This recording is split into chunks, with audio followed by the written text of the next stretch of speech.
Fala pessoal, bem-vindos a esta análise. Hoje a gente vai desconstruir uma obra que é, sem exagero, um verdadeiro divisor de águas. Nós vamos dar um mergulho profundo num romance do século XIX que mapeia, com uma precisão quase assustadora, as raízes da nossa desigualdade urbana moderna. Sim, a gente vai falar de O Cortiço, aquela obra-prima do Aloysio Azevedo, publicada em 1890, para entender direitinho como a ocupação do espaço nas cidades brasileiras começou a ser desenhada e o que isso significa na prática. Beleza, vamos mergulhar nisso. Um edifício pode de fato estar vivo e respirar? Sabe, para responder a essa provocação, a gente precisa bater na porta do naturalismo. É um conceito literário onde o ambiente físico não fica lá parado, servindo só de pano de fundo, não. Ele é um organismo vivo, orgânico, que pulsa de verdade. E é exatamente essa engrenagem viva e devoradora que o Aloysio Azevedo constrói. É isso que vamos destrinchar agora. E para a gente não se perder, este é o nosso roteiro de hoje. Primeiro, vamos ver o cortiço vivo. Depois, entender o determinismo ambiental.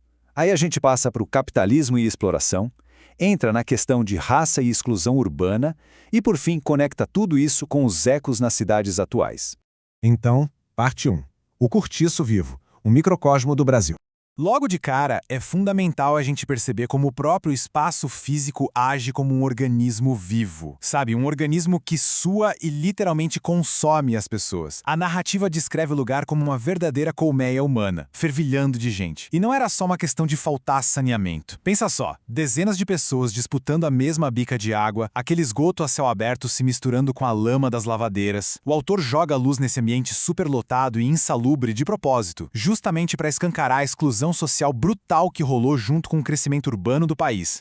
E isso ilustra brilhantemente um dos contrastes sociais mais absurdos da obra. De um lado, a gente tem o cortiço, com toda aquela sujeira e um aperto extremo, e do outro, a meros passos de distância, ergue-se o sobrado burguês, todo reluzente, limpo e totalmente isolado daquela bagunça. É uma imagem fortíssima. Essa proximidade física expõe perfeitamente uma cidade fragmentada. Mostra que a miséria e a riqueza podem até dividir o mesmo muro, mas na prática, elas nunca se misturam.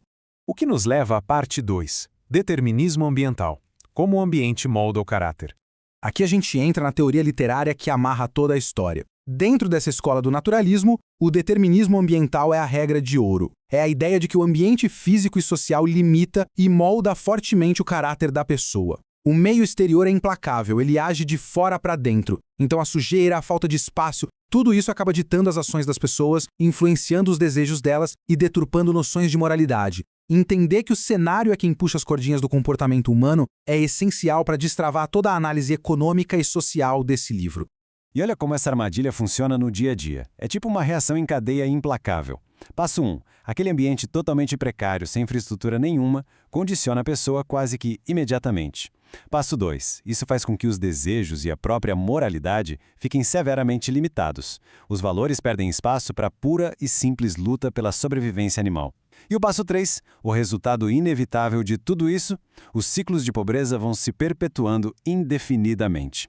A sacada da obra aqui é argumentar que a desigualdade não é só uma questão de falta de dinheiro. Ela vira uma gaiola cultural que basicamente anula qualquer chance de subir na vida.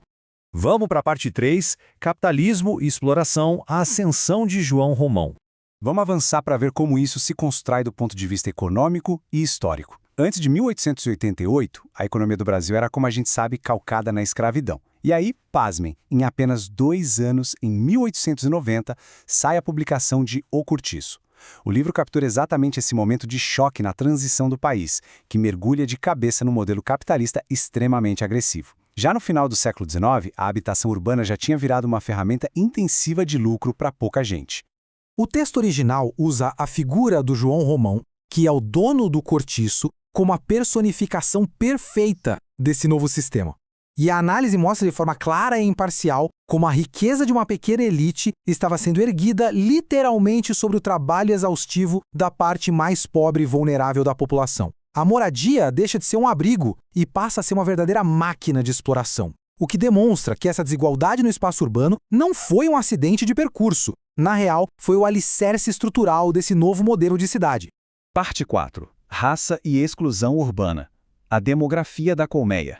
Agora, o que é super interessante de notar neste slide é exatamente quem compunha essa massa humana. Essa demografia quebra totalmente aquela visão romantizada de que a pobreza convivia em perfeita harmonia. Naquele mesmo espaço minúsculo, você tinha ex-escravizados que tinham acabado de sair de séculos de cativeiro, convivendo com imigrantes europeus tentando a sorte e trabalhadores pobres locais. Estavam todos marginalizados? Sim, mas as dinâmicas ali dentro eram guiadas por hierarquias raciais super rígidas, e essa convivência forçada gerava conflitos explosivos diariamente. A obra simplesmente destrói a ilusão de um crescimento harmônico. Essa convivência exprimida acaba escancarando tensões profundas que já fervilhavam nessa sociedade recém-livre.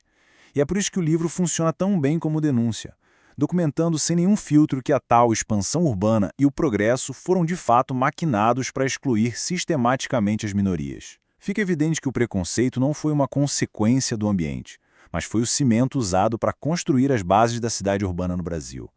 E, finalmente, parte 5. Ecos nas cidades atuais. Uma fotografia em movimento. Dando um salto no tempo agora para o século XXI, a nossa fonte traz uma citação que é incrivelmente poética e dolorosa ao mesmo tempo. Ler essa obra é como observar uma fotografia antiga que ainda se move.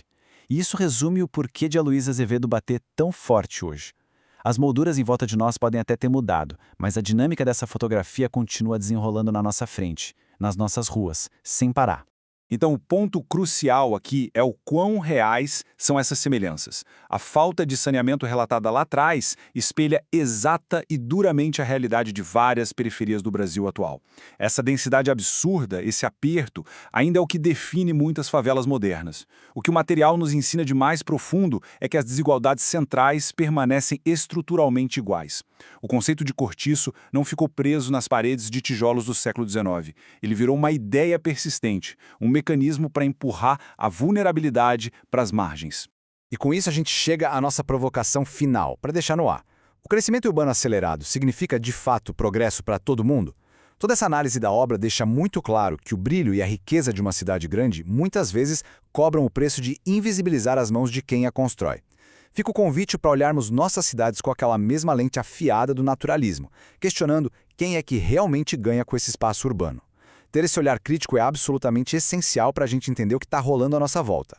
Um grande abraço para quem acompanhou e até a próxima análise.